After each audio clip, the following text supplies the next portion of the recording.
You talked about brown fat earlier, which is a subject matter I find interesting. So you mentioned that a lot of people are deficient in brown fat, which is also not making them not as metabolically flexible as they could be. So what are the things that are causing the deficiencies in brown fat? And then on the flip side of that, how could somebody increase their brown fat in order to be more metabolically flexible? I don't think I use the word deficient. They don't have, say, as much, say, as some other types of mammals, or even actually infants have usually a little bit greater levels of brown adipose tissue. The idea of beiging or converting what we call white adipose tissue, because when you actually look at a cadaver, or you can look at meat, basically that white fat is basically the vast majority of that tissue is obviously lipid droplets, so storing triglyceride. There's obviously some cellular components,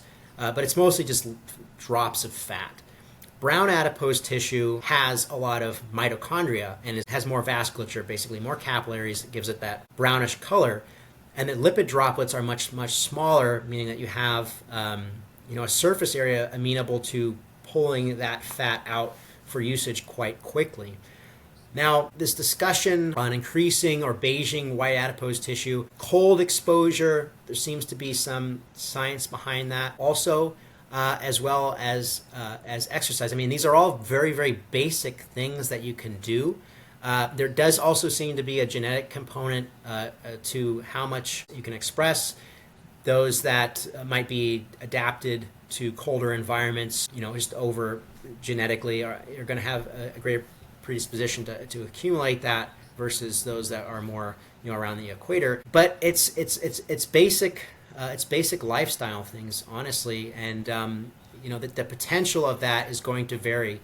And that's actually something that we're very interested in looking at. And I'll be honest, our current test, while we can give some indication of mitochondrial health and obviously metabolism and fat, we can't say like at our current state like a predictive score like, okay, you can increase brown adipose tissue by X amount. But as we start to go into other domains, particularly when we start looking at the the genome's obviously one, but the transcriptome would be very revealing, and we're very excited to eventually unveil that, because that's showing Well, I changes appreciate you like beiging discussing we with us capture about over fasting. time.